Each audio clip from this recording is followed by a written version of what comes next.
All right, welcome back. If you're just joining us, we've been having a Every second, every minute, every day, news is breaking, events occur, and there are new developments. At Signature TV, we follow these stories objectively, bringing all sides without bias, explaining the complex issues, breaking down the numbers, and investigating the issues behind the news. Anywhere and everywhere, near or far, wherever the news is, we will be there. Signature TV. News in your pocket.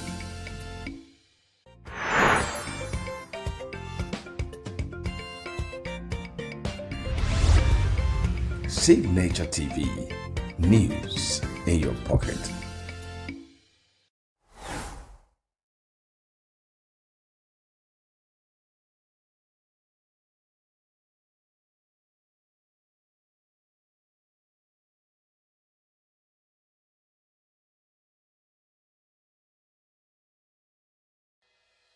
Health is more than a diagnosis. It's your lifestyle, your choices, and your future. Join us on Inside Health, your weekly deep dive into the stories, science, and solutions shaping your well-being. From expert interviews to real-life journeys of healing and hope, we cover it all. One of the complications of cancer management or treatment is they have some of them at one point in time, you see them having anemia.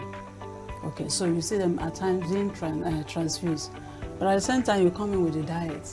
Nutrition, mental health, innovations in medicine, fitness, and everyday wellness. Whether you're managing a condition, staying informed, or just living your best life, Inside Health is your trusted guide. I'm Tigiti Agorum, and I'll be with you every week on Inside Health, only on Signature TV.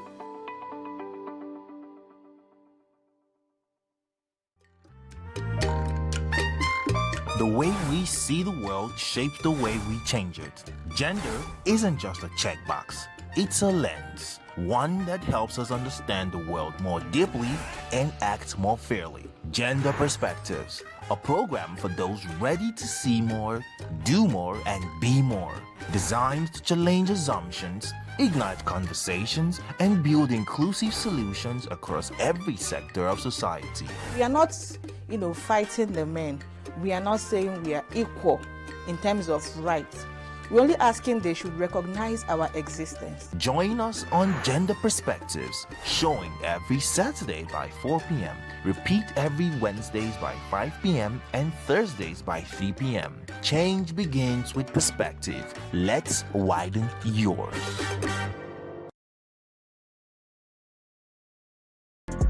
Get plugged into the heartbeat of entertainment on The Hub, your ultimate show on eVibes. From trending stories and social media drama to top charting music, must-watch movies and exciting moments from the world of arts, we've got it all. Join us for unmissable conversations with your favorite entertainment personalities, plus fun segments every week. I should try harder, so... Okay, I don't know that one. Outfit of the day. Oh, I don't do that. No. That's some Gen Z stuff. Oh, now you say it's a Gen Z stuff. It's everything you love about entertainment, served fresh every week at 1 p.m. with weekend repeats just in case you missed it. The Hub's on eVibes, where the vibes never stop. Only on Signature TV.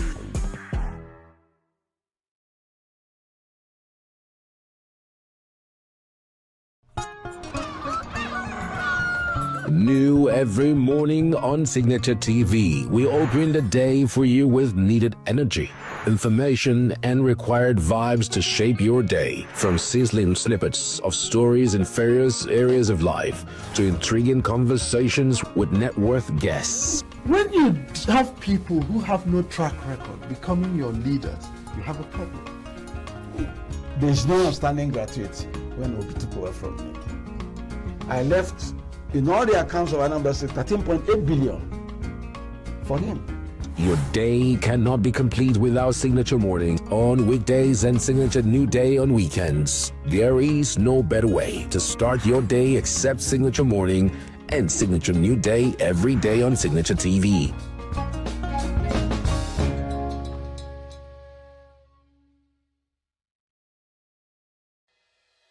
Health is more than a diagnosis. It's your lifestyle, your choices, and your future.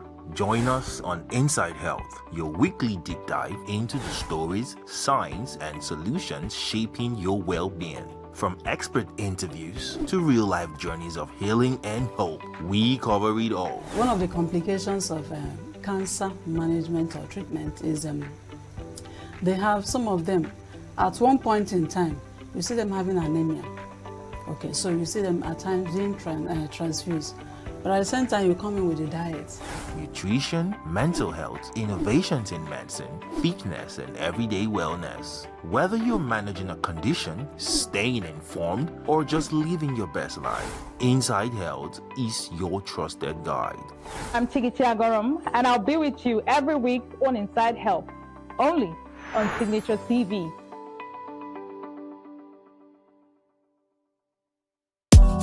Tired of the snow? Tired of the bad TV signals? Nigeria has gone digital. Introducing Free TV, the national platform for every Nigerian. Get 100 plus channels immediately. Sports, news, and entertainment in your native language. All with clear picture quality. Whether you're in the city or the village, our satellite signal reaches every corner of 36 states from day one. No monthly subscription, just a compatible decoder and you are set. It's a national asset built for you. Take the show on the road, download the Free TV app and stream your favorite channels anywhere. Starting this May, scan to download the app or call 0700 388 7277. Free TV, digital TV for free. Brought to you by NBC.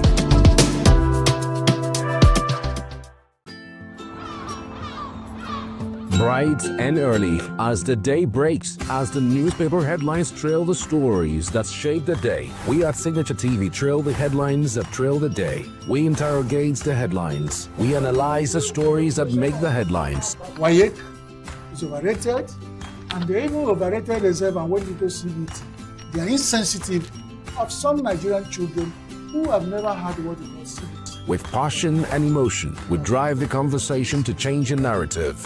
Let nobody be deceived by Nigerian high level of performing in agriculture export. We are still where we are. Newspaper review on Signature TV every morning on Signature Morning, weekdays, and Signature New Day, weekends. Newspaper review on Signature TV. We do not just review the headlines, we make the headlines relevant to our daily lives.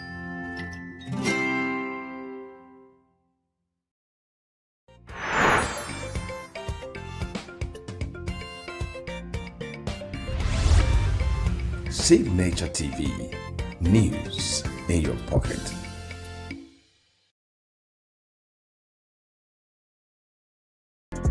Get plugged into the heartbeat of entertainment on The Hub, your ultimate show on e-vibes.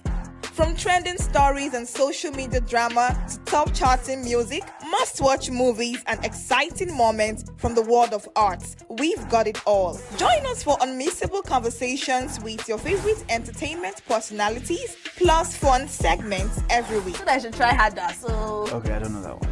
outfit of the day. Oh, I don't do that.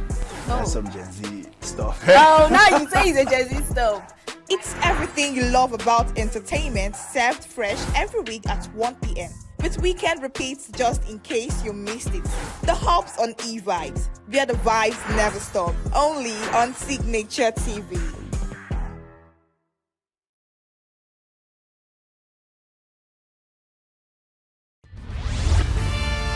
We are local. International communities observing When the main market is in chaos, people are... We are national. Those in support of this motion as amended say aye. Aye. We have taken it by default. We are international. Israeli airstrikes. Donald Trump left us the worst unemployment.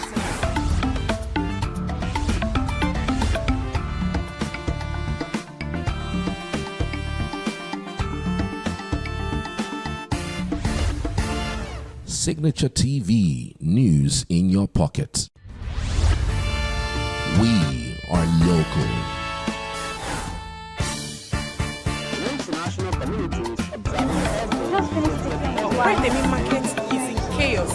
People are... We are national. Those in support of this motion as amended, say aye. Aye. We have taken it move by default. We are international. Israeli airstrikes. Donald Trump left us the worst unemployment.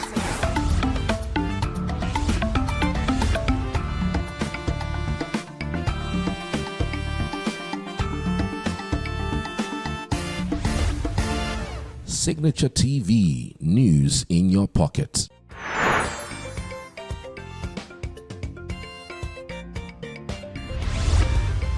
Signature TV, news in your pocket.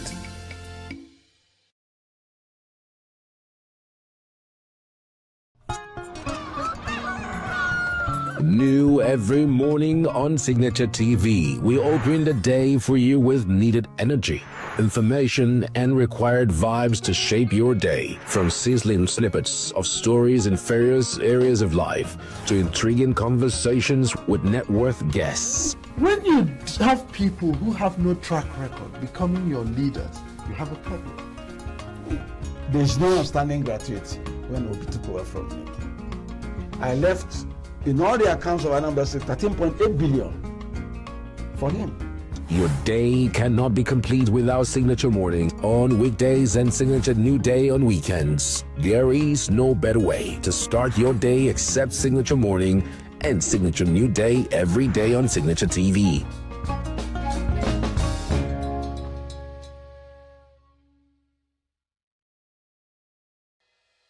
Health is more than a diagnosis. It's your lifestyle, your choices, and your future. Join us on Inside Health, your weekly deep dive into the stories, science, and solutions shaping your well-being. From expert interviews to real-life journeys of healing and hope, we cover it all. One of the complications of cancer management or treatment is they have some of them at one point in time, you see them having anemia.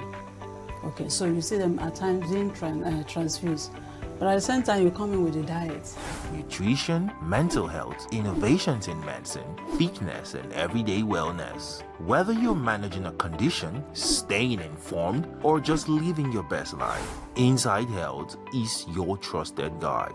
I'm Tigiti Agorum, and I'll be with you every week on Inside Health, only on Signature TV. The 32,000 naira was approved following the removal of the oil subsidy to cushion its effects on the senior citizens. But 2 years down the line, they are yet to receive the money, and those who are still alive are still grappling with the harsh realities. Moving the motion for the House to investigate the latter, the Deputy Chief Whip of the House, Ibrahim Ishaka, expressed concern over the federal government's failure to disburse the approved funds to pensioners for 6 consecutive months.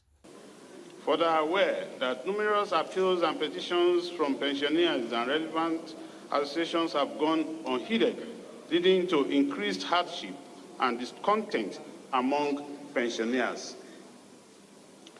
Cognizance of the urgent need to address these challenges and uphold the dignity and welfare of Nigerian senior citizens, that is the pensioners as they are so called, the House here form resolves to urge the federal ministries of finance and humanitarian and poverty reduction, the Accountant General, the Central Bank of Nigeria, the Pension Transitional Arrangement Directorate, PTAD, and other relevant agencies to immediately implement all approved pension increments without any further delay.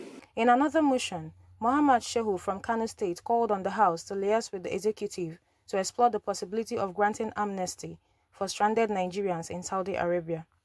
He noted that economic challenges had forced many Nigerians into seeking asylum abroad. The executive arm, through the Federal Ministry of Foreign Affairs, have not adequately engaged the Saudi authorities with a view to securing a window of amnesty for our citizens and or propose workable ways that may see to the evacuation and return of Nigerians back home. Cognizant of the fact that countries such as the United Kingdom, Greece, Belgium, Portugal, and most recently the United Arab Emirates had at a point used amnesties on immigrants. Hence, the call for the Saudi authorities to consider amnesty for Nigerians willing to return home. Also at plenary, Nnamdi Ezechi from Delta State raised a motion of urgent public importance, decrying the poor state of healthcare infrastructure in the Federal Capital Territory. He called for the declaration of a state of emergency in the sector and an investigation into the status of healthcare facilities within the FCT. Worried that if immediate interventions are not made, the healthcare crisis may escalate to unimaginable levels, undermining the right to healthcare and threatening the well-being of residents in the nation's capital. Convinced that the strategic review and upgrade of health infrastructure in the FCT, along with the comprehensive recruitment drive for medical professionals, will address the urgent needs and ensure better health outcomes. The House also resolved to convene a stakeholders conference to deliberate on the operational challenges and prospects of the Barrow Inland Port. The motion, jointly sponsored by former Deputy Speaker Honorable Idris Wase and 10 other lawmakers, seeks to produce a comprehensive policy document to guide the operations at the port. Concerned that despite the completion of the Barrow physical infrastructure, development of basic equipment, and its commissioning in 2019 under the administration of the past administration of President Muhammadu Buhari, the port remains non-operational due to infrastructure and logistical challenges, including poor access roads, railway connectivity, and the absence of a comprehensive operational framework. It recalls that the nations were moved in the ninth assembly, that motions were moved in the ninth assembly by the senator representing Niger South and the member representing Agaye-Lapai Federal Constituency, calling on the federal government to complete the outstanding components necessary for full-scale operation, yet no meaningful progress has been made. The Federal Road Safety Commission, FRSC, was also placed under legislative scrutiny following a motion by Afam Ogene demanding accountability on the revenue generated from the issuance of driver's licenses nationwide. Further aware that the Joint Tax Board reviewed the fees payable for a 5-year and 3 years driver's license to 21,000 naira and 15,000 naira respectively for a motor vehicle, 11,000 and 7,000 respectively for a motorcycle or tricycle since November 1, 2024. Observes that the Federal Road Safety Commission is alleged to use its Information Processing Center for warehousing data for driver's licenses and manipulating it to sideline and shortchange the state's boards of internal revenue. The House also considered a report of its Committee on Population on a bill to repeal the National Identity Management Commission Act 2007 and enact a new law establishing the National Identity Database and National Identity Management Commission.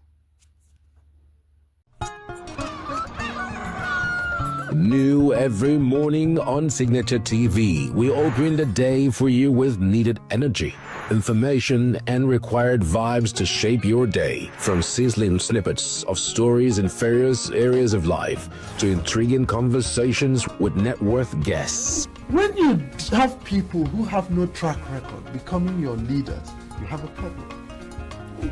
There's no outstanding gratuity when Obi took over from me. I left in all the accounts of Anambra State 13.8 billion for him.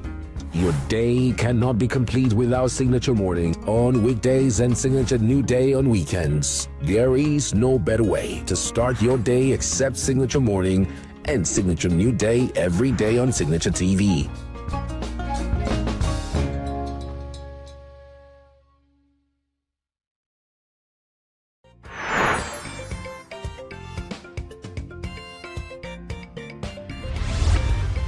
Signature TV, news in your pocket.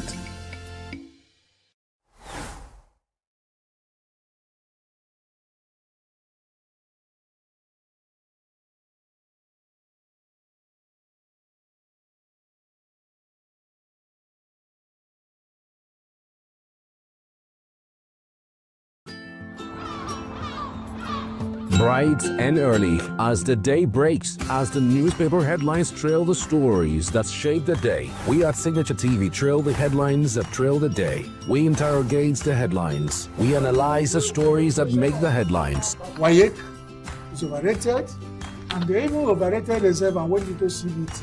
They are insensitive of some Nigerian children who have never had what they call CBT. With passion and emotion, we drive the conversation to change the narrative.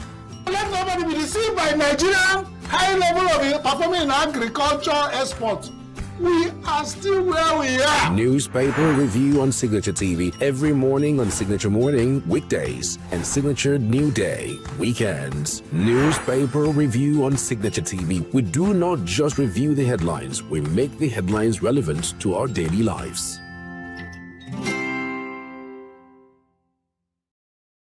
Abuja have a master plan, and which everything they are doing is according to the master plan. So people fall victim because they don't want to obey. They do things in their own way. That's why they are victims. Even when they are looking for houses, they see swampy areas, they see gullies, they see places that in future or in case of any natural disaster, they could be, involved. But they will bluntly go there, trying maybe their faith. At times their faith will fail them. That's why at times they fall victims, and they blame it on government. The government on their own part, they are not even careful of their citizenry. They don't want to, care. Yes, in most cases, people are warned. Yeah, because before anybody will build in anywhere, I think they have to be a satisfied paper from the local government or whoever that is involved. But in most cases, people still go ahead to build. And once that is done, there's nothing government can do about it. Before you start any building, you will first of all involve an engineer, an architect. So your architect will be the one to advise you on the kind of building you have to build before you start building. There are some places where you cannot start building an upstairs, because it will definitely sink, or it will definitely fall. And there are some kind of places where your architect will advise you, okay, this is the kind of building you have to build here to avoid flood. And if that environment is a flood-prone area, your architect will advise you to hold on, or he will advise you not to build at that particular area. He can either advise you to start farming, or he can advise you to do some other things. Government are always warning people about the flooding. So, like people are managing where they can build. So you will see people building anyhow, blocking the gutter and their waste bin. They will be blocking they will be throwing it so that if rainfall can carry the dirty. So you see those such a thing that is the one that is blocking the waterways. So that is what is causing the flood. The government is not active enough, because if at all is active, we will not be having this reoccurrence of flood, displacing people, in their where they are staying. I think it's not active. It's not, though the government are trying their best, because the idea of giving relief materials every year, to it's my own opinion anyway, I don't think it's a good idea. We should learn to, bring an lasting solution to every problem. In this country, we're supposed to work like, let me say like 50-50. We are not supposed to depend only on government. We can't cross our leg and be waiting to government to come and do everything for us. Even you and I, we're supposed to join hands together and fix up some things by ourselves. Before any flood happens, understand, it starts from somewhere, understand. And I think there should be a system whereby, okay, if something is about to happen, there should be a warning. You understand? Okay, this sort of thing is about to happen, and I think flood is coming. So can we please evacuate this location before the flood gets to this place? If they can get a system like that, I think it will go a long way. There's no enough sanitization. They do not tell these people because they have to do it in English, in Yoruba, in Hausa, the local language, to educate all these people. And they have to pass through the tradition channel so that they educate all these people. So therefore, with that, the transition institution is more closer to people that they can educate all these people. That they are doing the jingle over the radio and television. How many of these people are watching? So that is one. Two, the local government. They have to go down to the local government. The local government are the most closest people to those people that they are going to educate them. The government has tried, but it's too, the advertisement have to be more. People have to be aware about the flood, the prone area where there's flood.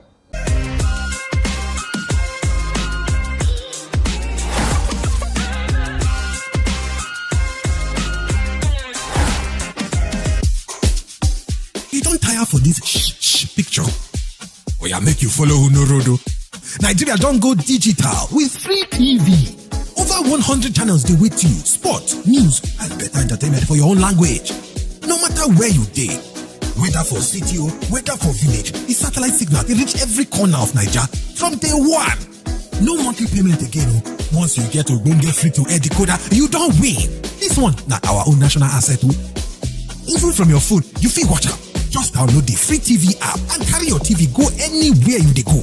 Scan that code now or call 0700-388-7277. Free TV, digital TV for free.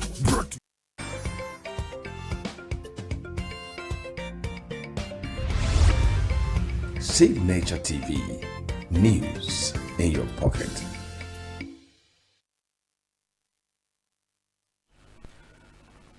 Hello, it's really nice to know you're still with us. We're sorry for that little time.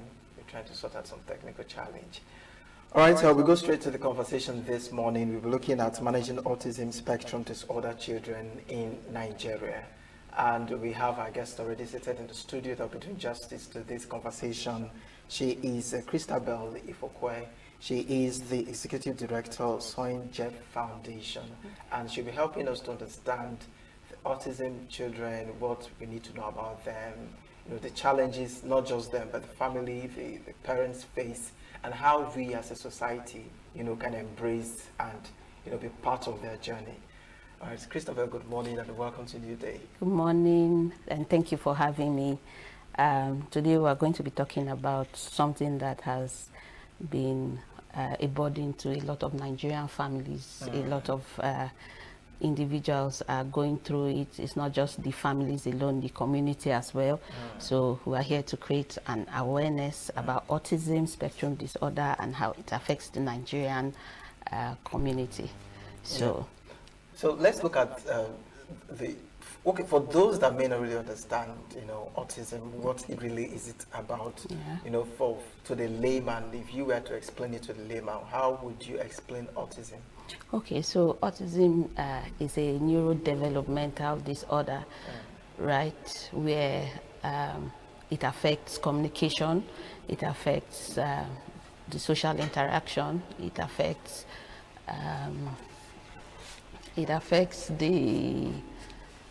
their behavior. It also affects interactions like their sensory integration. That's how they feel, so basically it's just us having a difference in the way we process information, right? So how do we take in information? How do we process that information? So take, for example, somebody is sensitive to light, another person has difficulty communicating their needs. They also have difficulty expressing themselves. So a child that is on the spectrum may not be able to say mommy, daddy, may not be able to request for items. Now, autism is a spectrum, right? So we have this, everybody is unique, just as how individuals are unique. We have our own different characteristics. That's the same way autism is on a spectrum. So it just defines that uniqueness, how everybody may have different combinations. But for us to say someone is on the autism spectrum, the person has to show signs in that communication deficit, in socialization, in behaviors, repetitive behaviors, and that's when you can say, okay, this person is on the autism spectrum. So a lot of people would ask, okay, so is it something that is caused by something? Is it? That's the next question I want to ask you, funnily enough. Yeah. What could have possibly been the cause of this? Okay, so it's not something that is caused by something. It is a genetic condition, and that's why we say neurodevelopmental developmental difference, right? So in your genetics, you have the way you are made up. Now, it might be heightened or it might not be. So your genetics and your environment shapes the way you might be described as being on the autism spectrum.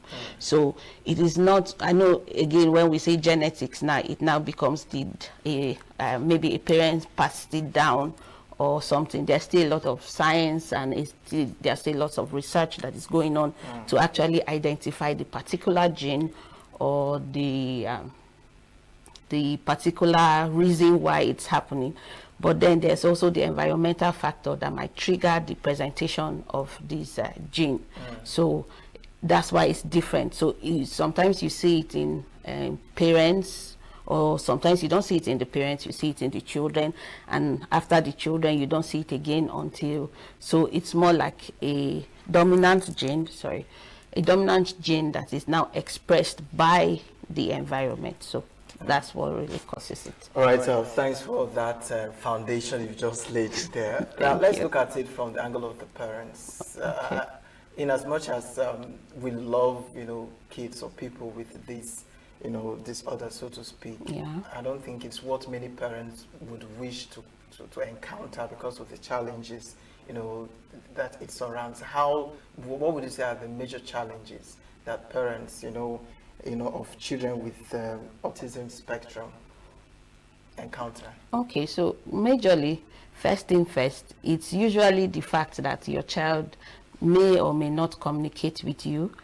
That is the major challenge, because you give birth to a child, your bundle of joy, and then you are excited to have that child communicate, grow, be part of the society. Now, autism is not a disease whereby you say, my child is dysfunctional, or it's your child just expressing or communicating differently. So yes, they might have that as a challenge, being unable to communicate with their children, being unable to have, or the children have certain behaviors that are worrisome. But then there's also the part of inclusion, where you want to include the individuals in the society, right? There's also that segregation. A lot of parents have that fear of bringing out their children and then having to make them being acceptable by the society, right? Because take, for example, you have a 3-year-old who cannot say good morning, hello, hi, and then the child is now in the society, and then you say, hey, Beauty, what's your name? And the child is not responding, right? The parents have that difficulty to say, oh, maybe there's something wrong with my child, right? There's also the part of also in inclusion, schools having to include these children in school activity, because they feel like they are different. They usually have this separation or segregation. Okay, you cannot communicate, so you are not learning, and then you are separated. So a lot of that happens. Then there's also the myths and the lies, where parents feel like it's their fault, bad parenting, or they have difficulties like it's spiritual or something, we're in Africa and all. So it makes them, those are the challenges that they usually face. And then the behaviors too. Some children on the spectrum communicate their selves or through behaviors, and these behaviors show up in different ways. Some could be aggression, some could be self-harm, and it makes the parents wonder, is something actually wrong with my child? But that's just the way the child is communicating certain displeasure or feeling or a need. So that's what happens. So those are the challenges that parents face when it comes to autism. Also, the fact that when they now get interventions too can be very expensive, and the resources to actually pay for these interventions or to pay for support for a child that is difficult, it's usually also a challenge that Nigerian parents go through. Okay, so let's talk about the awareness. Okay. You know, how aware is the Nigerian society, you know, regarding this autism spectrum disorder? How yes. aware the Nigerians regarding this, and also what effect would early, you know, awareness, you know, help in diagnosis? Okay, so when it comes to awareness, right, we are getting there. Nigeria is a very big country. We are getting there. There are a lot of programs. There are a lot of activities that is creating that awareness. A lot of schools, and I can say for a fact, in being in ENUGU, that a lot of schools are getting aware of autism and how to work with these children, how to include them in their society, how to also participate. A lot of programs, I can tell you for a fact that we've run a lot of programs in ENUGU here to actually create awareness. So yes, there are a lot in Lagos, in Port Harcourt, many places, even in in the north. I know a lot of organizations that actually create awareness about autism. So let's look at the challenges, you know, children with autism face. You know, Okay. how are we as citizens, society, supposed to, you know, react, to approach them? Okay. Because you know, it's one thing to have this kind of challenge. It's another thing, you know, to still go through the stigma and, you know, that reaction from people. Yeah. How are we supposed to treat them? How are we supposed to behave? Okay, so from the society, right? Yeah. It's easy to interact with an autistic individual because, first of all, it's not something that is physical. You might be sitting. I might be autistic, and you might not even know. Oh. I'm not saying I am. I'm just saying that they are like every other individual. So approaching them is not something that you should think twice about, because they are just like every other. They are persons, they are people first before they have autism, right? So, but as a community, you can always be nice. If you don't have anything to provide or to say to a child who has a disability, you can always be kind, right? So you can see them, you can talk to them just like every other child. They do not have learning disability where you say they do not understand. They understand. They might not just be processing the information the way you would want it. So take, for example, you say hi to a child on the spectrum, and then the child might be singing, "Hello, how are you?" Right? That is the child's own way of saying that I'm saying hello to you. So it's just the understanding that, okay, this child uses music to communicate my needs. Another child could just be writing it out. Another child could just be repeatedly vocalizing it and saying hello, hello, hello, or echoing after you, hello, hello, hello. And that is the child's own way of communicating. So there is no one way to approach them and say, okay, this is how to manage the situation. Just be nice to them. Just treat them like you would treat every other child. Work with them, include them in school activities, include them in churches. You could be more aware. For example, some children have sensitivity when it comes to sound, and then you observe the child covering their ears. So when you see that, you can be very sensitive about what your microphone sounds like. That might make that child uncomfortable. Another person could, another place could be maybe not just noise alone. Like I said, it's a spectrum, so there are so many things. Everybody's needs are different. So it's just to understand that, okay, we know about autism. We are including you in whatever society that you find yourself, even inclusive of employment. Autistic individuals are employable. They are very smart. Most times they even have more, would I say, more knowledge about certain topics than we do. So because they are very repetitive and what's the word, insistent on a particular topic. So they have this focus on a particular interest, right? Now when they have that, they can use that. So you see a lot of autistic individuals doing a lot of maths, a lot of physics, chemistry. Once they find that topic that they are interested in, they learn it and they do it very well. So in employment too, we could also employ individuals with autism for a particular, so you find the person's strength and employ the person for that strength. And yes, we would be a better society without having to look down and say, okay, because you cannot communicate but you can do maths, you are not worthy of being in the environment. Okay, so let's look at the affordability, Yes. you know, and access, you know, to autism therapies, Yes. and the treatments, you know, Okay. for these people with this disorder, so to speak. Yeah. How are they? How affordable for the average Nigerian family? And also, do we have enough trained therapists, you know, that can actually, you know, manage these children in schools and, you know, different places? Okay, thank you for that beautiful question. So the thing is, affordability when it comes to therapy is dependent on the child's specific needs. Now therapy is not treatment. Therapy is finding solutions to the child's own unique needs, right? So one person might need a bit of intensity for therapy, another person might need just few hours of few intensity when it comes to therapy.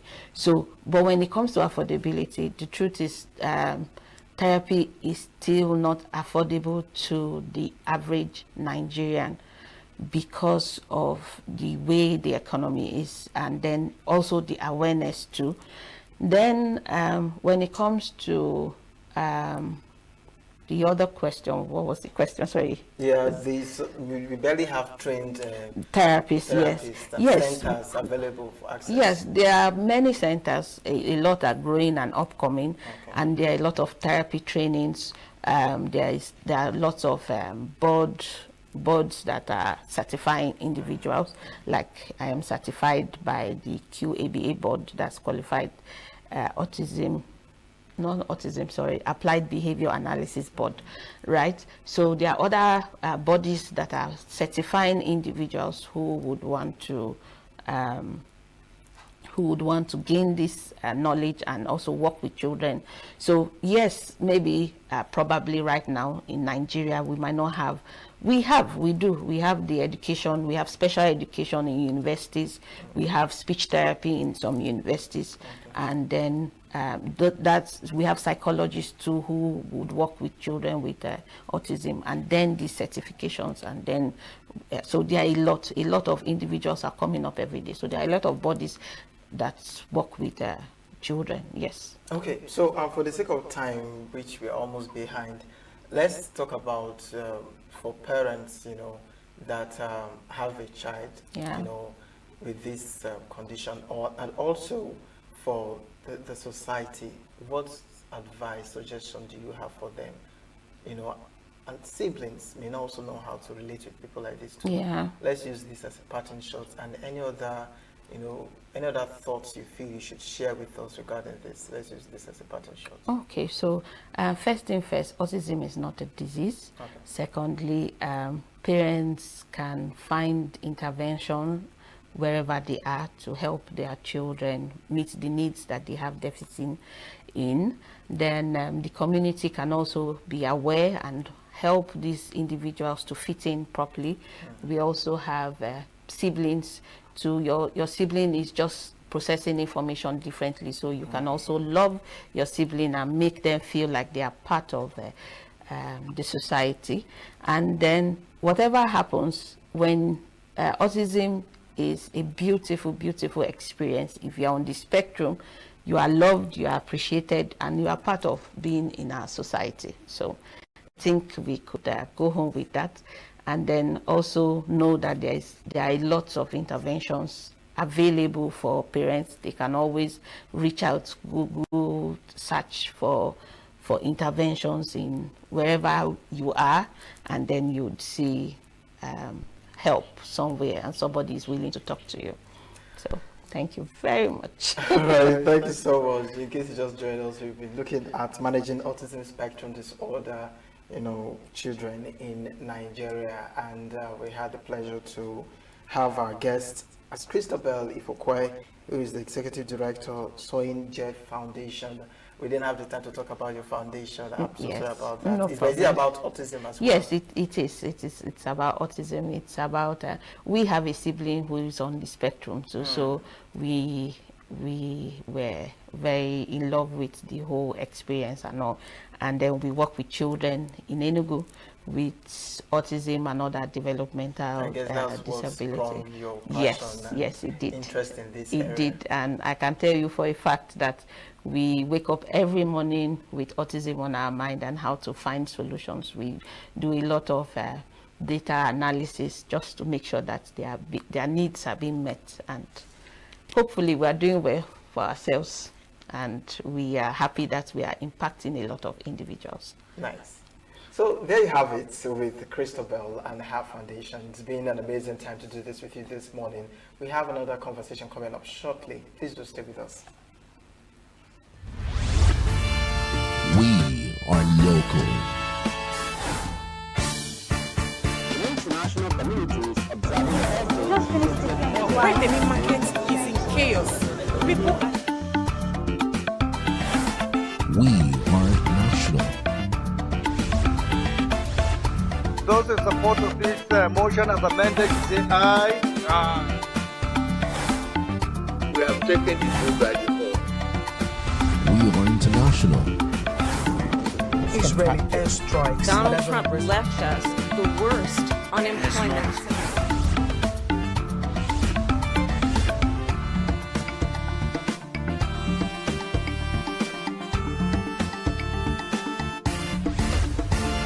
Signature TV, news in your pocket.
The way we see the world shapes the way we change it.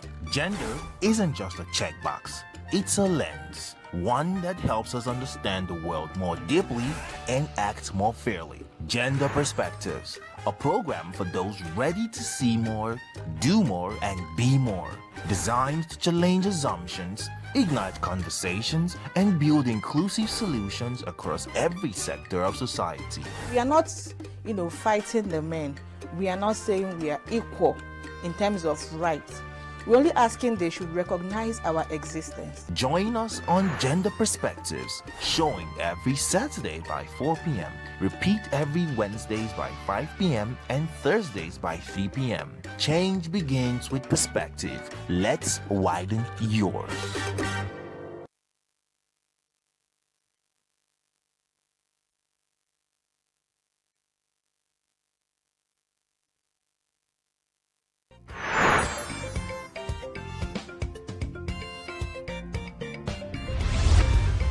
Signature TV, news in your pocket.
All right, welcome back, Nigeria. We go straight to the next conversation we have this morning.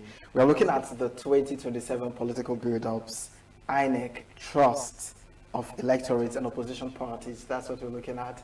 And we have our guest with us this morning, Reverend Francis Agu, who is the priest and humanitarian worker, that he'll be helping us to understand some of these things, throw more lights and, bring it to bear to us. Reverend, good morning. Good morning, my brother. Thanks for having me. Yeah, it's nice to have you with us this morning. Thank you. Yeah, so the first question that is, I don't know if it's on the lips or in the mind of many Nigerians, is how prepared is INEC regarding the 2027 general elections? Because we had the same challenge the previous elections. INEC gave Nigerians all the assurance that they were ready, the beavers, everything was intact and ready, only for the election to start, and there were challenges here and there. How prepared is INEC, looking at the new chairman we have now? Well, I've tried to look at it from the point of the reality of it and the rhetorics. The reality of it is that if you can switch your mind back to 2023, that of 2023 was planned and executed, but a lot of stories came behind it. That's your opinion, that it was planned? Yes, it was planned for what they said. And now we are planning 2027 again. The fear is still there. And the outcome of the 2023 election has also created some level of apathy in the life of persons that now you're talking about voters registration or voters renewal, this and that and that. People are not taking things seriously as it goes. Then you ask yourself some questions, where are we going from here? Despite that we are pushing to see, with a lot of promises, being the INEC on their own side being optimistic that we're going to get things better. But you now look at the electorates, are they seeing the same thing from what people are taking from? You look at the condition of things now, the situation of the country, economic-wise, all this and that. Are they giving the people, the electorate, the background to think to say, okay, we are heading towards the right direction? So you find out that there are some level of uncertainty on the build-up towards 2027, from what I'm seeing. So INEC, as the umpire of our electoral system, can continue to say that they're on it. We're on top of the situation. Like sometimes when you look at our security system, those in charge of our security system will want to tell you they're on top of the system, but at the end of the day, you see some lapses here and there, you know. So to me, I'm not speaking for INEC. I'm not speaking for the nation. I'm just a humanitarian who trying to look at it from the effect of the whole thing to humanity. How are the poor people, the people in the society, the masses, how do they take to bear to their hearts what is happening? So for what is happening now, the certainty is not there. It's not yet clear. Yes, it's not yet clear. A lot of things are still shaking. A lot of things are not taking place. A lot of things are still begging for attention. But INEC is saying, yes, we're on top of it. Okay, but how can INEC, you know, what do you think INEC can put in place to rebuild the trust of Nigerians, you know, regarding this electoral process coming up in 2027? Good. One of the things that INEC must do is even to regain their image. Their image has been bastardized. When you talk about the INEC as independent electoral commission, they will ask ourselves sincere question. Is INEC sincere independent? Are they trying to do what they had in mind to do? What they are doing, is it part of their timetable? Do they discuss those things on their own as an independent organ that has to do with the electoral system of the country? So that whatever comes out of the day, you know, it will not be kind of shattering the people's hope on the platform, because many persons has entrusted on them, thinking that this is what it ought to be, this is what we're going to do, this is how it's going to come. And at the end of the day, what comes out becomes a different thing. So it's still, to me, that INEC is not free from some unnecessary interventions or distractions, because if they are sincerely as independent as they promise or as they're supposed to be or they announced to be, what happened during the 2023 election would have not been where you see the beavers, all these things, having loopholes here and there, you know. So are we not sure that those things will not repeat themselves again? Why some persons will come to some polling stations and they don't even find their names on the voters register where they have voters card. So if I am to say, INEC should come up boldly to stand to tell us, are they really prepared for? But there is the fear among the populace. The apathy is there, growing on every day. Apathy is there. Okay, now you look at even political parties. You see these political parties, are they free to operate the way they want? Are they free to operate constitutionally the way it ought to be? You know, you find out that sometimes some of these political parties are being caged off. They are being pushed to the wall, whereby some of them were trying to struggle to survive. It shouldn't be that way, because you want to talk about democracy. You look at democracy as a concept that has to do with the populace, the people. Now, giving the people the chance to do things the way they want to do it, for their own interest, not for the interest of an individual, but for the interest of the society, the interest of the country, where everybody will be happy. At the end of the day, we say, okay, we have done it, this is what we did, and this is the outcome of it, and everybody will go home happy with it. But you can see that our own system, that every day, at each section of our electoral system, there might be some, the greater percentage of the people will be feeling they were taken off from their right. With the result of the past elections we've had in Nigeria, you know, talking about voter apathy, do you really see Nigerians, especially the youths, not coming up in their numbers in the 2027 general elections? Because, as you can see, just as momentum is gathering, the way it gathered in 2023, where you see, you know, the youth participation online. Okay. Of course, they also did on site too during the votes of when they are casting their votes. You see large number of youths turn up. Do you see the same energy coming up in 2027? Looking at, you know, they've been educated, so to speak. They've learned one or two about politics. the 2023 election exposed a lot of things to these generations, these youths. Do you see them learning more and getting strong and determined in 2027 to come cast their vote, or they'll still go through both our parties? Well, of a reality, you know, many of our youths are hungry. Yeah. You know, I've been here to talk about the welfare of our people in the prisons, the inmates in the prisons. When you come to the prisons, you look at the number of youths who are there. You now ask yourself some questions. Why are they there for? What exactly brought them to the prisons? You see, many were brought in there because of the bad economic system. And as we are building up towards 2027 general election, you also see that some of the noise of the youth are making today, because they are looking to chart a way where they can be recognized for the government to think about their own interest. Because when you have dozens of graduates on the street without doing anything, so when there are some opportunities for them to continue to showcase their feelings, they continue to come up.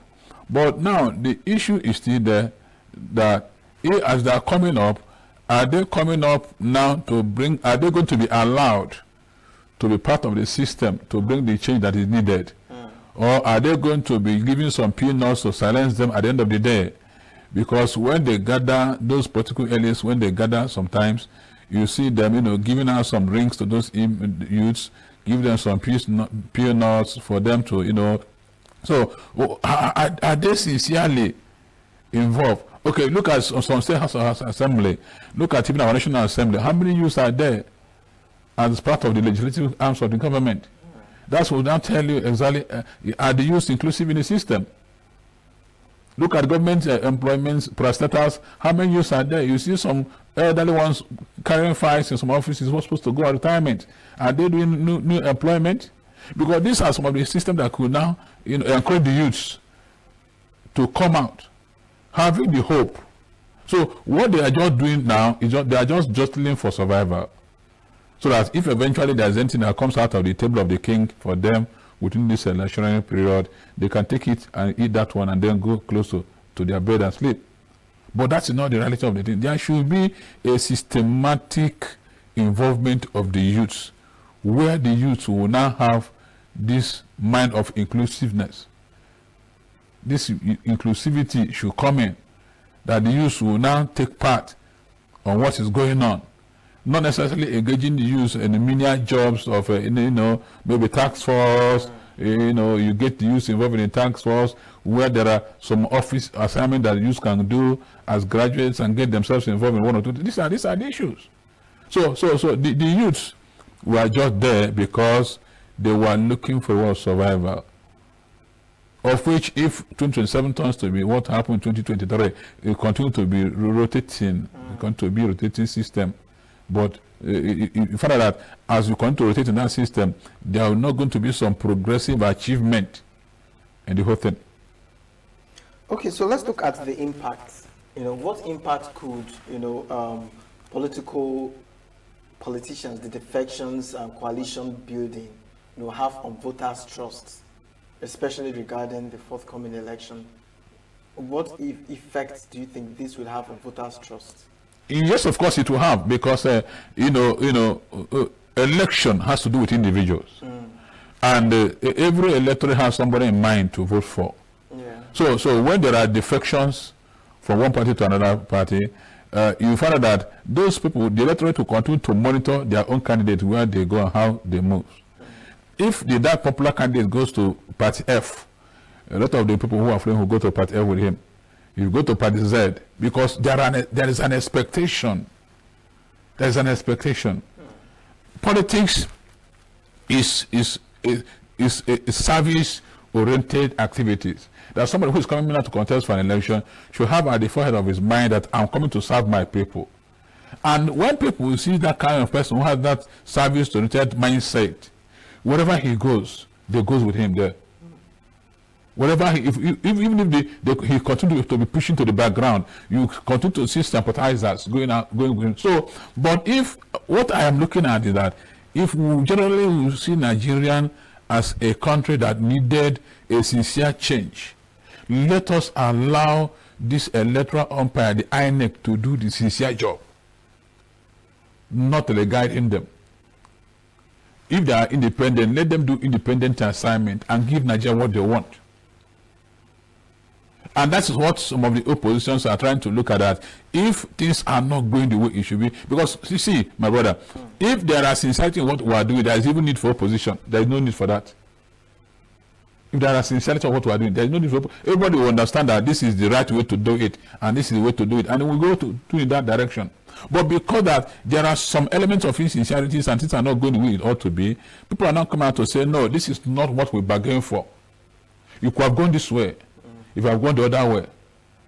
So the opposition is trying to bring out checks and balances in the system to see if people can have sort of relief that we are pressing democracy in the sincere terms of it. So 2027 is a lot of things are behind it. A lot of things will come up on it. The issue of defections and some, okay, suddenly a National Democratic Party came up, you see what is going on there. People who have been there at the other party, they just moved up. There are some things that people are looking for. There are things that people are looking for. Our campaign, I think in this video, I've talked about an independent candidate. Not even party issue now. But someone who can come out as an independent candidate, let the constitution and give such a room that somebody can say, I am contesting for these things. And let us try it from the people who said, this is the person we need, because we believe that this person can bring a change. Okay, let's look at religious leaders. Good thing you're reverend. Yes, of course. How effective are religious platforms used, to sensitize people regarding elections? Because Nigeria, I don't know if I should say Africa, let's say Nigeria, because this is where we are, this is what we are facing. Nigerian religious bodies, it's common to pray for the government, to pray for Nigeria. When there are killings, when there are poverty, when there are lack or one challenges, it is common to pray. It is common to pray. But it's not too common to see religious bodies, their leaders, talk about electoral rights, the right things to do. Not necessarily pointing you out to a particular candidate, but calling out your conscience and telling you to do the right thing. They feel like if they have such conversations, they are politicizing the body of Christ. How can religious leaders use their platform, to educate people and sensitize them in the matter of politics? Well, the sincerity of the matter is that there are many who are on the board talking about it. Okay. There are many political leaders who are on the board talking about it. But then those who are talking about it, the government recognizes them in that direction. Those are government recognizes are those who are not, who are maybe praise singers. There are legitimate religious leaders who has been speaking, who have spoken, who are giving direct talk to the government of the day, telling them this is why you got it wrong, this is why you got it right, this is what we ought to have done, go this way. But then the issue that those in authority, because government is made up of human beings. So sometimes those who are hitting the nail to the ball, sometimes some of those in authority will begin to avoid them. And they begin to now put some legislative system that will now make them not to be coming closer to what is happening. I know here in ENUGU State, for example, there were sometimes some persons were out on dealing with government eyeball to eyeball, talking about what is happening, preaching it in the pulpit, letting the government know where they're not getting it right. This is what is happening. But at some point, it become a crisis-driven scenario. Instead of now the government taking it cool with those people, to now see them as their third eye of developmental aspects, they see them as enemies. And because of that, in some religious leaders at some point, because this life is very precious. Some people felt, okay, I think I should not be talking about this thing. Let me just be on my own. Well, we have been giving instructions as religious leaders to be praying for those in authority. They end up there. But there are still some of us, someone like me, well, I've been taking it as a challenge anyway, to speak to those in authority, tell them, well, this is what they ought to do. This is because I am very close to the masses. I hear their yearnings. I hear their complaints. I bring the complaints out now to let the government know this is what the people are feeling like. And the youth leaders are doing their best. They are doing their bit. I must tell you, they are not there silent at all. But the system, the operators within the governmental circle are the ones not, recognizing what the youth leaders are doing. Okay, so let's take it back a bit. Let's look at the technology, the BVAS and the likes. How can these be used to actually give us transparent, votes counting and what have you? From the angle of, you hear people talk about not trusting these technologies because of the breakdown, network challenge. How can we solely rely on these things to give us a credible election? These BVAS, these technologies were new inventions. You can recall that there were, in those days back, where those things are not there are still free and fair elections. So even BVAS or RF or whatever you call it, this is made. We need to be conscious of what we are doing. We want to have that clear conscience of what we want to achieve and have that sincerity in our purpose of life for what we want to do. We'll get it right. But even if we don't have, if you don't have that conviction of doing the right thing, you will end up doing the wrong thing. So let those who are in charge of those things convince themselves that they want to achieve right for this country. Life without the purpose of sacrifice is not worth living. So the machines are there. Those technicalities are made by men. It could be manipulated. It could also be managed very well. So it's to me, I'm still looking at it from that human angle, that humanity has to come up with the point of saying, no, I have decided in my mind to do the right thing, and I'll go on and do the right thing. Let us live a life of conscious-driven system. Let our conscience guide us. Let our conscience lead us. Let our conscience be the driving point to whatever we want to do. And as such, we'll get there one day. But once you are not seeing it from that point of service-oriented action, seeing it as, selfish angle of it, that maybe you want to get something out of it. After all, even if somebody wins, it's not your business. Even if someone loses, no. Let us look at it that this is what is genuine to achieve and to do. And at that point, we'll get it right. So because if like now I come to this place, if I have to drive carelessly on the road, possibility of accident is there. Yeah. But if I should be conscious of what I'm driving, I think there should be no need of accident. Yeah. So that is just what it is. So the BVAS, the electrical system, the machines and whatever are being operated by human beings. Let them convince themselves that they don't want to have accident on this aspect. They want to get the things which is genuine and do it the right thing, and we'll get it done. Okay, so in just in a few seconds, let's just get a parting shot before we call this a wrap up. In a few seconds, what would be your parting shot? My parting shot is that we are building up towards 2027 general election. ANEC should be sincere on their own part. Don't feel that all of us are looking up on them. Nigerians are looking up on them. So let them not allow themselves to be used for the detriment of the whole nation. Because a mistake made now by 2027 will continue to be the next 4 years.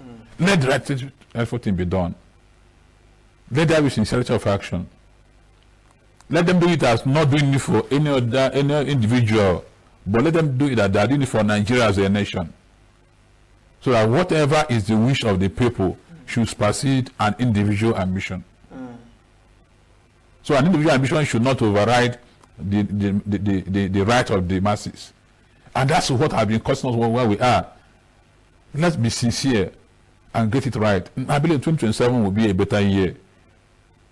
Amen to that. Amen. If the INEC should do the basic rightful thing. And citizens come out. And then citizens will come out. Okay. National Association Agents, the other day I was discussing with one of the agents, I was telling them that it is good for them to deal with INEC. Let INEC give us a sincere conviction that they are going to do the rightful thing. So that some of us who have been very close to the people can even tell the people there is a hope at the end of the tunnel. Let them come out and see and let us guide our votes. All right. Thank you so much, Francis Agu. God bless for you. being part of the program this morning. It's been an amazing time. Thank you. Thank you. God bless you. All right, so this is how far we're going to this edition of New Day. Stay with us because we're having a transmission that you just don't want to miss. Okay, it's very, very important for you to just have an idea what that transmission is about. My name is Christopher Lely. It's been an amazing time to do this with you. Have yourself a pleasant, and exciting weekend. Bye-bye. Every second, every minute, every day, news is breaking, events occur, and there are new developments. At Signature TV, we follow these stories objectively, bringing all sides without bias, explaining the complex issues, breaking down the numbers, and investigating the issues behind the news. Anywhere and everywhere, near or far, wherever the news is, we will be there. Signature TV. News in your pocket. Eric Chell has omitted forwards Kelechi Iheanacho and Tolu Arokodare from Nigeria's squad for the upcoming Unity Cup in London. Iheanacho had been tipped for a return to the Nigerian national football team following a strong run of form at Scottish club Celtic, where he has scored 4 goals in his last 3 appearances. Despite his resurgence, Chell decided against recalling the striker as he continued to restructure the squad ahead of future international competitions. Nigeria will open their Unity Cup title defense against Zimbabwe national football team, with victory potentially setting up a final against either India national football team or Jamaica national football team. Nigeria has officially been admitted into the CAF A coaching convention, paving the way for the Nigerian Football Federation (NFF) to resume CAF A coaching courses across the country. The development comes after years of anticipation within the nation's coaching community, with local coaches now set to continue their progression toward obtaining one of the highest coaching qualifications on the continent. The readmission is regarded as a major boost for football development in Nigeria, particularly in the area of capacity building and technical education for coaches. With the restoration of the program, Nigerian coaches will once again have the opportunity to improve their expertise and align with modern coaching standards recognized by the Confederation of African Football, CAF. Nigeria is set to host the 3rd Confederation of African Cycling (CAC) Para-Track African Championships and the 12th CAC Track African Championships in Abuja from May 9 to 17, 2026. The championships will take place at the Moshood Abiola National Stadium and will feature some of Africa's top cyclists and para-athletes competing for the continental honors. Countries including South Africa, Kenya, Algeria, Zimbabwe, Ghana, and Benin have already confirmed participation alongside host nation Nigeria. Meanwhile, Team Nigeria cyclists are currently in camp following the conclusion of the national trials held in Abuja as preparations intensify ahead of the Continental Championships. Morocco has once again positioned itself at the forefront of football intervention in Africa after becoming the first African country to introduce referee body cams in domestic football.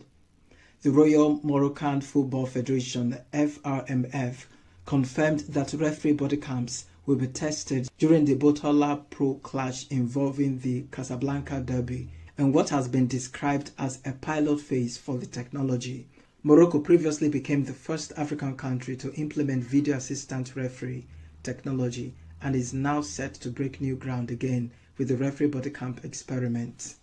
Bournemouth have dropped defender Alex Jimenez from their squad while they investigate posts on social media. The 21-year-old, who arrived from AC Milan last summer, will not feature in Saturday's Premier League fixture against Fulham. Jimenez initially joined on loan before signing permanently, external for the South Coast side in February on a deal running until 2031. He has made 32 appearances for Bournemouth this season and scored once in the 3-2 home win against Liverpool. In tennis, Jannik Sinner considers it tough to say whether he would never boycott a Grand Slam over prize money, but the Italian claims players are not getting the respect they deserve. His fellow world number 1 Aryna Sabalenka said on Tuesday that she believes players will at some point boycott one of the majors. The top 10 players are demanding a higher percentage of the revenue generated by the 4 slums, as well as benefit contributions and a greater say in areas such as scheduling. That's Sports News on Signature TV. I am Christopher Lely.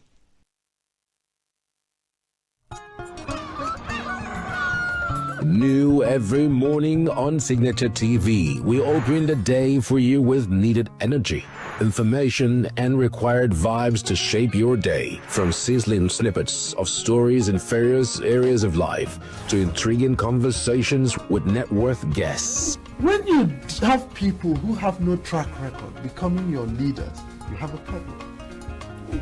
There's no outstanding gratuity when Obi took over from me. I left, in all the accounts of Anambra State, 13.8 billion for him. Your day cannot be complete without Signature Morning on weekdays and Signature New Day on weekends. There is no better way to start your day except Signature Morning and Signature New Day every day on Signature TV.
Get plugged into the heartbeat of entertainment on The Hub, your ultimate show on e-vibes. From trending stories and social media drama to top charting music, must-watch movies and exciting moments from the world of arts, we've got it all. Join us for unmissable conversations with your favorite entertainment personalities, plus fun segments every week. I should try harder, so... Okay, I don't know that one. Outfit of the day. Oh, I don't do that. That's some Gen Z stuff. Oh, now you say it's a Gen Z stuff. It's everything you love about entertainment, served fresh every week at 1 p.m. with weekend repeats just in case you missed it. The Hub's on e-vibes, where the vibes never stop. Only on Signature TV. Process, is it working for us in Nigeria? I remember Chief Olusegun Obasanjo recommending an Afro democracy, for Nigeria. So it's quite unfortunate that our elections have been characterized by electoral irregularities, rigging, and so on. And contemporarily speaking, we can see what is happening in the country, where it seems as though the opposition political parties are being frustrated by the ruling party, in terms of convention, denial of the legal square for conventions, the use of the court processes to stall, the progress of other political parties. We've seen how the Minister of FCT, how he's been a member of the PDP and at the same time an advocate for the APC, using that to destabilize the People's Democratic Party. So for me, I would say that democracy in Nigeria is fledgling. Okay, that now brings me to the next question. How much faith do you think Nigerians, the average Nigerian, have for the electoral process, looking at the irregularities experienced in previous elections?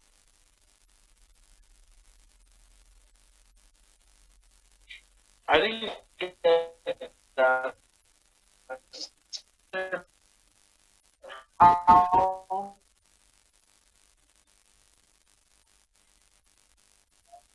Are you there? I didn't get the question. Yes, I said, how much faith do you think Nigerians have on the electoral process, looking at the irregularities they've experienced in the previous elections? Okay, when you talk about faith in the electoral system or the electoral process, many Nigerians are disillusioned. It's just a handful of Nigerians that still believe that, you know, they can effect a change through the electoral process. And this is the reason why when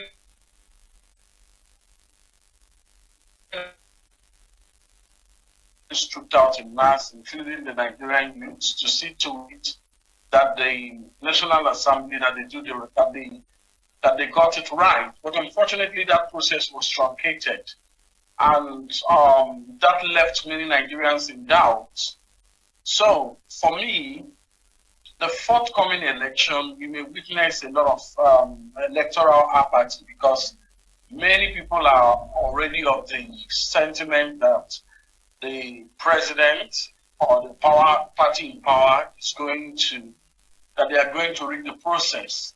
And again, the court, which is often referred to as the last hope of the common man, seems to have been compromised because when you eventually get to court to challenge the electoral victory of the ruling party, you end up losing out and wasting scarce resources.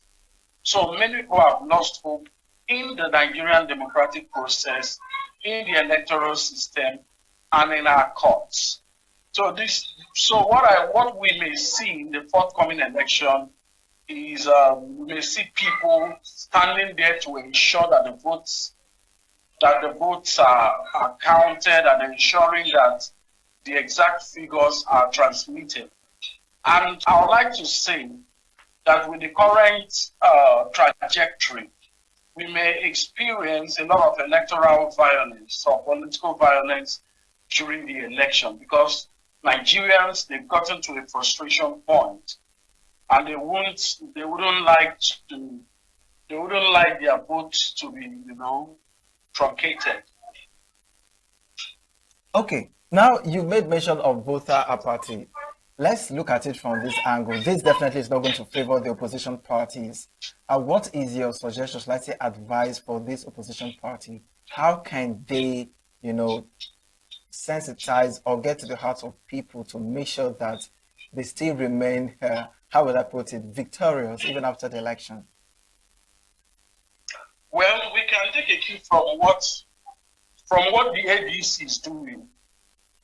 We can take a cue from what the ADC is doing. We can see how the ruling party is trying to frustrate them with the machinery of government, threats from the FCT minister and so on. But they're still trudged on. Their convention shouldn't have held if they had followed the dictates of the FCT minister.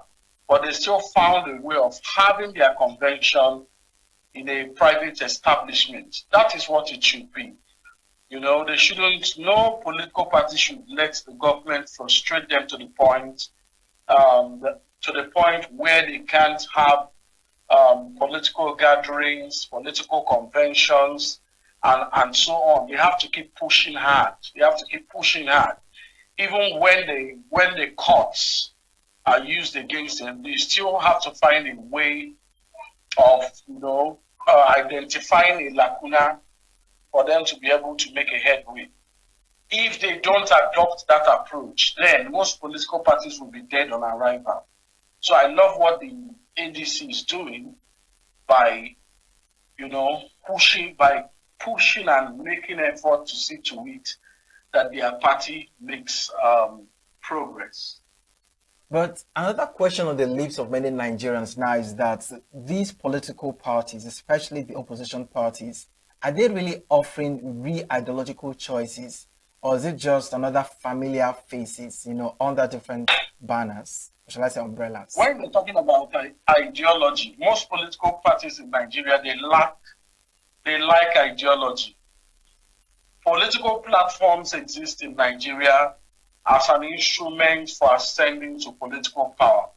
From PDP to APC to ADC, none of the political parties in Nigeria are ideologically driven. When they get to power, it still boils down to the same system. So, for that question, all political parties are the same in terms of ideology. Forget about party manifestos. Most of them don't follow what is, what is enshrined in their party manifesto. Yeah. But with the threat from the current administration, can we say